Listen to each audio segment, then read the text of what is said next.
Hi, welcome back to the Athena Protocol. We're on chapter 10, which starts on page 132. The first thing I do when I'm back in the apartment is locate the address that Katerina scrawled down. It's not all that far from where she lives, just a set of high-rise apartment blocks. So what is happening there in the early hours of tomorrow? Then I settle in to try and dig up something more on this Victory Clinic in Moscow. I get as far as page 19 of an internet search. That's persistence for you, but sometimes it pays off. There's a blog sitting there, in Chinese, with a JPEG attachment. I can't make much sense of the blog, even with a web translator, but the attachment is a photo of part of an article, in English, about the victory, and even though one side of the article is missing, it's pretty clear that it's a place where wealthy Chinese and Russians go for fertility treatments, surrogacy, and designing their perfect babies, which are mostly boys, it seems. Clearly, the article has been suppressed. But then, Victory Clinic can probably afford to hire 100 Russian hackers to bury anything they think is bad press. In any event, what that piece tells me is that my guess was probably a good one. That Gregory most likely imprisons these girls in the abandoned hospital, pumps them with drugs, and harvests their eggs, sending a constant supply to Moscow. That also fits what I saw on Hollis' screen from the drone footage. And yet, Katerina's words come back to me. That eggs were not enough for Gregory. What did she mean? My little apartment feels dark and drab suddenly. I divert myself by connecting back into the Athena chatter. Now that Gregory's party is happening, the final piece of the plan is being put into place. The plan to break into Gregory's office and retrieve the drive where he keeps the data that he uses for blackmailing police and politicians. I tune in and listen. Hearing Caitlin's slow drawl makes me smile as she chats to Amber. The truth is, I miss Caitlin and Amber, and even Hollis' pessimism. It's like having a family. Was like having a family. She's had 2 rehearsals and she sounds great, Caitlin says, obviously discussing Kit. Is she nervous? Amber asks. Jumpy as a cat before a thunderstorm. One day, I plan to spend some time in Kentucky and see if people really do talk like that, or if Caitlin enjoys playing it up. How about you? Amber asks. Got everything I need. Make sure you plant that dot on the camera feed first, Amber instructs. She loves laying down the law. Check. And careful how you get his fingerprint. Without a full one, you can't access his office. Caitlin is supposed to pick up Gregory's print off a glass or whatever and recreate it using a tiny little 3D printer and skin solution, so she ends up with a print to place over her own finger. We've tested the tech before, but never used it in the field. Lee is super proud of it, the way it reconstitutes skin. It sounds disgusting, and it is, but it's quite incredible how it works. I hear you, says Caitlin. Good. Another voice chimes in. And you're sure Alex is all set? That's Lee, of course. If she had a coat of arms, it would be inscribed with the words, Trust no one. And Peggy answers her, so it's a full-on Athena conference call, minus Kit, who's probably stressing about her performance. Impossible to tell if Hall is on or off the call because she so rarely speaks unless expressly asked a question. Alex needs a little time to build a case against Pavlik, but he's keen on it, says Peggy. And where does he think this evidence is coming from? He thinks I have contacts in the CIA who want to help stabilize Serbia, Peggy replies. He suspects nothing more. Now Lee starts in on Amber, demanding to know why she hasn't tracked me down yet. The dot Hala put on her led to a dumpster, says Amber. I smile. Good thing I threw my jacket away then, but I can hear the tension in her voice. Lee is going nuts that she has a building crammed full of cutting-edge technology and she can't find me. She's using a dark web browser, or it's possible she's offline completely, Amber is telling Lee about me. Sooner or later, she'll use a debit card, or her VPN will drop, and I'll find her. Lee makes unhappy noises, but Caitlin cuts in. Listen, Caitlin says, I gotta go. It's 2 hours till showtime, and I've got to get into my bodyguard suit. Okay, break a leg, Peggy says. Hala will be outside in an unmarked van as backup for Amber when she replaces the camera feeds, and in case there's any need for an extraction. We're a woman down on this mission. I wish we weren't, but just be extra careful, okay? You bet. The call ends, and I sit back. A woman down means me, of course. And they won't get Hala in to help tonight because if something goes wrong, they want her able to lend a hand without being trapped inside Gregory's four walls. Somehow, I feel better that they mentioned me, and also that I will be there this evening, even though they aren't expecting it. A few final streaks of sunlight smear over the late evening sky, and in the gathering darkness, the light from hundreds of candles in Gregory Pavlik's garden dance and glimmer. I say garden, but really, what I see here is more like one of the major London parks. Seriously, I'll bet the grounds of Buckingham Palace are smaller, but then, if you live in Serbia, maybe you can buy half the country for what Gregory makes. I get out of the passenger side of Paulina's Mercedes and wait while she hands her keys to one of several valet parking attendants who Gregory seems to have hired for the night, unless he keeps them on staff every day. As we step forward, a black-suited security guy blocks me, guides me through a metal detector, and asks me to hand in my phone. Paulina looks embarrassed. Kit doesn't want anyone filming her. No kidding. That wouldn't get a deluge of likes on social media. I pass my phone across, but I'm not happy about it. It's the stealth phone that I swiped from Amber's locker. A normal phone has a single static IMEI number that identifies it no matter if you change the number. But this one can change its IMEI and does so at the slightest sign of intrusion, even if you just download any old app. It's virtually untraceable, and I hate to let it go.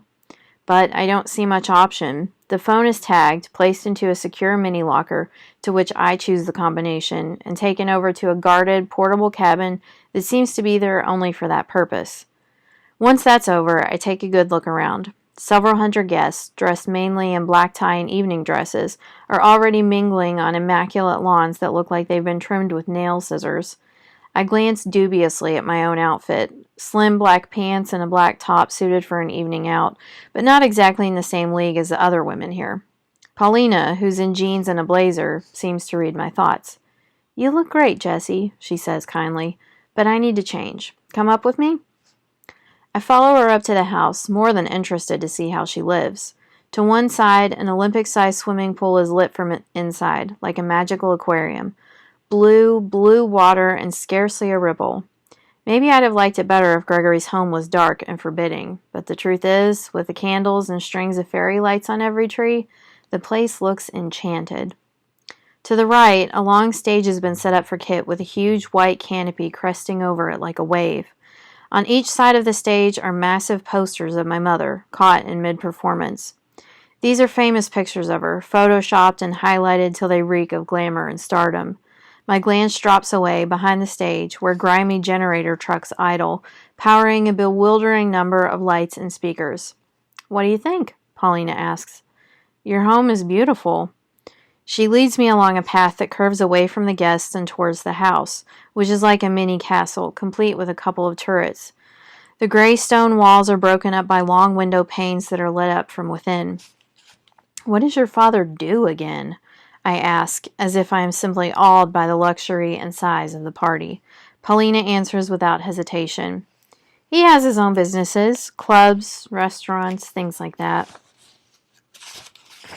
She sounds so honest, but she can't really believe that to be true. She feels my gaze on her and glances sideways at me with a soft smile. "He must be very clever," I say. "He is, but he also likes showing off to his friends." "That he's wealthy?" "And that he can afford to buy Kit love for the night." Paulina smiles. I grin back, a big smile to hide the stab of horror that just hit me at those words. "She just has to sing for him, right?" I ask. I'm a bit panicked, to be honest. Paulina pauses to look at me, and her blue eyes are laughing. "Of course, but he's invited all of Belgrade society, and everyone watches everyone else." "Like a fishbowl?" I ask, recovering my sense of humor, but Paulina shakes her head and leans into me, close enough that I can feel her breath on my ear when she whispers into it. "A shark tank." She moves ahead. I like Paulina. I like her wit. We're at the back door of the house now, where a massive ice sculpture shaped like a mermaid is being carried out into the garden. Paulina waits for it to pass before leading me inside, through a prep kitchen buzzing with caterers and chefs, and up a back staircase. Glancing across to where the main body of the house is visible through a series of double doors, I wonder where Kit and Caitlin are. The concert is due to start in less than 40 minutes, and they will be working to get that fingerprint from Gregory and disable his office security. Caitlin can handle that okay, but really, I'm concerned about Kit. She hasn't given a concert in a few years, except for a short charity gig with several other bands in Hyde Park 2 summers ago. She always lived off her nerves as a performer, which was one of the excuses she had for constantly hydrating herself with vodka on tour. Now that she's sober, I wonder how she'll cope. Paulina's bedroom suite looks like it's ready for a photo shoot for Architectural Digest or something. There are no clothes tossed onto the backs of chairs and no magazines lying about. No sign of a computer or laptop, and certainly no embarrassing posters left over from teenage obsessions. Only tasteful, muted colors, a wide bed with cotton sheets that just look as soft as silk, expensive furniture, glass shelves stacked with pricey coffee table books, and some incredible framed prints. The first thing she does is slip off her shoulder bag, pull out the photography book I gave her, and place it on a table in front of the sofa. There's another book already there, considerably bigger and more expensive, which she removes and places onto a shelf, leaving only mine displayed.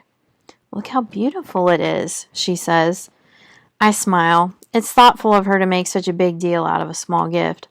Promising to be quick, Paulina disappears into a small hallway running off the bedroom from which 2 farther doors open out on each side. She's taken the right-hand door, clearly the bathroom. I can hear water running and cabinets opening. While she showers, I stand about, taking in the room in detail. The place is immaculate. Even her bedside table is free of clutter. Then, out of the corner of my eye, I feel something move, and I turn. Behind me, the most impressive photography print takes up an entire wall, and it's changed. I swear it was a bare desert landscape when I walked in, all sky and low mountains, and now there's a black and white shot of umbrellas in the rain, and New York defocused in the background. I go up to the wall. The image sits in a sort of slim box. It must be 10 feet tall. Up close, I can just about make out the pixels. It's a massive digital frame. Within 5 minutes, Paulina emerges, trailing with her a scent of freshness.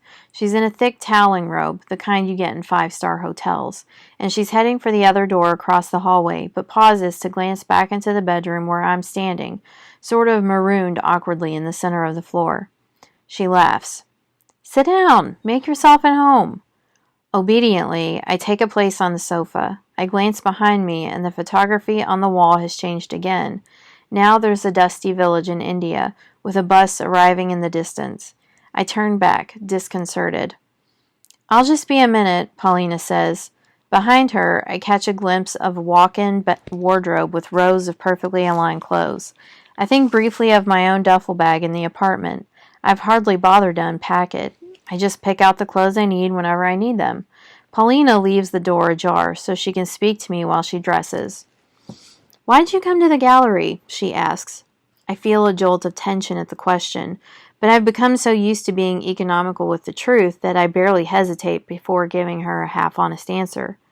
"I read about it online." That part, at least, is true. In a small city with not very many major landmarks, the photography and the gourmet coffee of the gallery made it onto several tourist websites that I found while surfing around. "Well, I'm glad you did," Paulina says. That feels really honest, and for a moment I feel a pang of guilt that I'm using her, lying to build our relationship while she's being open with me, inviting me into her home, her life, her room. Restless, I stand up and wander over to the window. Down below in the garden, the party is growing in guests and volume. A jazz band plays on a smaller platform away from the main stage. Teams of white-jacketed waiters offer trays of champagne and canapes to guests. The ice sculpture has been placed next to an enormous bar area, and people are laughing and holding glasses under the mouth of the mermaid, where clear liquid pours out in a thin, steady stream. "What's in the ice sculpture?" I ask. "Vodka," Paulina says. "By the end of the night, they won't be using glasses. They'll just stand under it with their mouths open." Her voice holds an edge of distaste. I keep looking out the window at the guests. Diamonds glitter at the throats of most of the women. The men are stuffed into tuxedos and shined shoes, but I can't see Gregory anywhere. I feel a bit weird being here, I tell her. I mean, we only just met. I know, she replies, but I feel like I've known you for a long time. Paulina appears, closing the dressing room door behind her, and for a moment I find myself just staring at her slim-fitting red dress which drapes elegantly to skim the floor, and just at the way she stands, relaxed, not self-conscious at all, as if she was born to have people admire her. Paulina holds out her arms as if inviting comment. You look stunning, I say, and then I catch myself. I mean, it's a beautiful dress. Very cool, Jessie. Well done. Try to remember what you're actually doing here.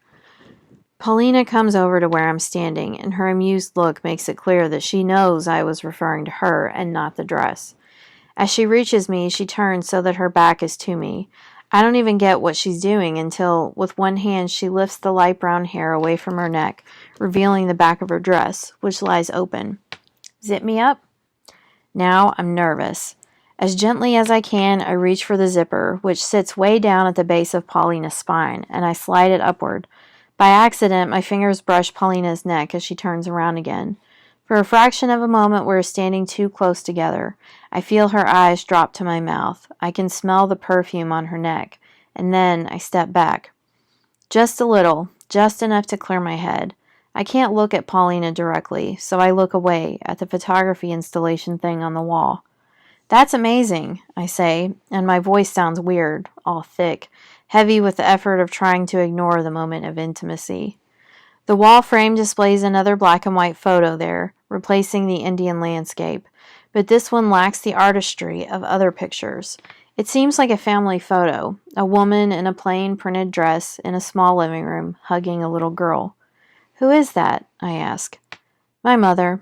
For my last birthday, my father gave me a memory card with every picture of her that he could find. Her voice has changed, and so has her mood. As she speaks, the image of her mother fades away and is replaced by a winter scene. It's too much to look at them all the time, she continues, her voice so low I have to strain to hear it.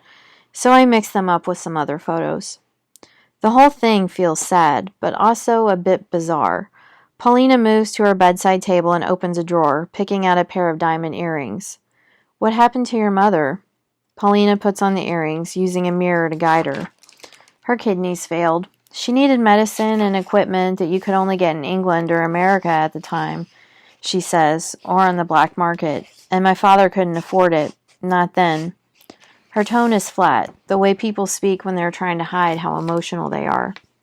Paulina turns. The earrings are in place, but her eyes look haunted, and in the lamplight, a darker shade of blue. I'm sorry. Thousands of years of language and literature, and we haven't come up with something better than these two tired words, I'm sorry, to express sympathy for a loss. Maybe because deep down we know that nothing we say can help someone who's suffering. I clear my throat, feeling all inadequate, while Paulina picks up a ring from a heavy crystal bowl on her desk and slips it on. My father watched her die, she continues quietly, and he promised himself he would never be without money again.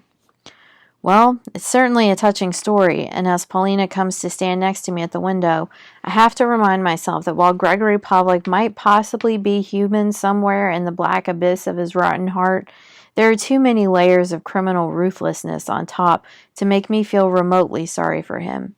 But Paulina, I do feel badly for her. It's strange, she says softly, looking sideways at me. I can hardly remember my mother, but I know nothing can ever replace her. She moves away from me to the digital frame, which displays a photo now of the three of them, Paulina as a child, her mother, and Gregory, with his arms around both of them.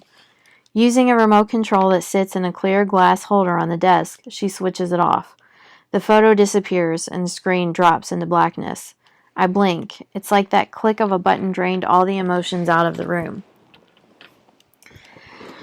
I can't sleep if I leave it on, she says. From the window, all I notice now are those enormous posters of Kit, stylized images that bear a resemblance to the mother I adored as a child, when I was completely in awe of Kit's stardom and style and grace. But through the past several years, as a teenager I suppose, I haven't seen this side of Kit. Maybe I've chosen not to. I've spent my time being resentful of the time she spent away on tour and in the studio, being disgusted by the drinking, and being pretty relentless in picking at the scabs of Kit's emotional scars. I just wanted her to be different, and maybe I also knew deep down that she wanted me to be different. Cooler, more artistic, less judgmental of her, maybe less of a nerd who loved computers and circuits and who always wanted her attention. When we fought at home, Kit told me that she was tired of trying to please me, which I always dismissed, because I never noticed that she cared for anyone but herself. But maybe she just got tired of being judged the whole time. Would I rather have grown up without a mother at all, like Paulina?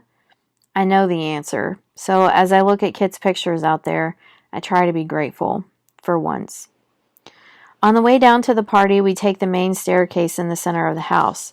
I express my admiration at how beautiful her home is, and, encouraged by my enthusiasm, Paulina gives me a quick tour. We don't go into every room, there are just too many for that, but she points out the main living rooms, the dining room, the home cinema, complete with monogram blankets and a bar. Finally, as we exit into the garden, she points out the top floor of the house. At the front is a gym and sauna. At the back, Gregory's office. I make a note of that, the geography of where it sits. It's easy for me to see spaces and locations in my mind. Like if I look at a house plan once, I can visit that house and find my way around it easily. Same with directions. It's just logical to me, and it drives me mad when Kit can't find her way back to where her car's parked half the time. Anyway, I'm not planning to go roaming around Gregory's house, especially since we've passed at least 7 guards in black suits stationed at every corridor. Caitlin will have her work cut out for her, breaking into the office, even with Amber taking over the CCTV feeds, and even with Gregory's fingerprint. Those men in black look like they just retired from some Eastern European Olympic wrestling team. As soon as we're strolling through the party, Paulina is stopped every few steps by one or another of Gregory's guests. She attracts stares as she moves through little pockets of partygoers, the way celebrities do. At a party where everyone seems obsessed with air kissing each other, Paulina keeps guests at arm's length with a delicate handshake. A few people cast interested glances in my direction, but Paulina ignores the looks. Finally, we emerge onto a quieter patch of patio, and Paulina turns to me.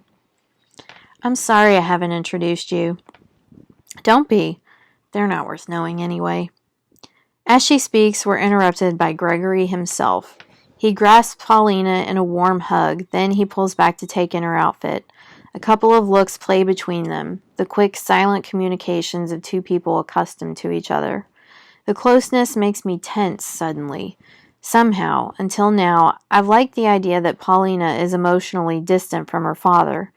They exchange a few words in Serbian, probably telling each other how great they look, because Paulina casts a critical eye over Gregory, picks a non-existent speck of lint off his white tuxedo jacket, and gives him a smile of approval. Then she consciously switches to English. Father, you remember Jessie? Gregory couldn't care less. He shakes hands with me briefly, and I resist the urge to wipe my palms on my clothes afterward. I invited Marcus for you, he says to Paulina pointedly. On cue, an expensively dressed young man appears, greeting Paulina with a dazzling smile and a courtly bow, which is, if you ask me, a bit over the top. He gives me a quick glance, and this time Paulina introduces me. This is my friend Jessie, she tells Marcus. He looks me over, trying to figure out whether I matter, but extends a hand to me eventually.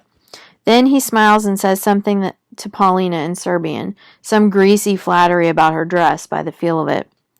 Maybe you can practice your English, Marcus, Paulina says haughtily, so that Jessie can understand the conversation. I appreciate her manners and that she's looking out for me, but neither Marcus nor Gregory look thrilled at her words. Since you can cut the atmosphere with a knife, I turn away and pretend to admire the pool, where a leaf has just settled on the perfect surface, creating a slight ripple. I watch the water shiver outward from the disturbance. Meanwhile, Marcus struggles to articulate himself in English. It's all getting a bit fraught. I'm going to find a drink, I say. Please excuse me. I smile at Paulina as if to assure her things are fine and move away quickly. Not only am I happy to step out of that little attempt at matchmaking, but also meeting Gregory twice has stressed me out. I worry about being recognized. Despite Amber's best efforts, there are still a few photos of me lurking around online when I was a lot younger, with Kit. Paparazzi shots of us leaving West End restaurants, that kind of nonsense. Obviously, I don't share a surname with my mother. Kit Love was a stage name. Kit Love was a stage name that Kit dreamed up because she didn't think Kathy Archer was exotic enough. She was probably right too.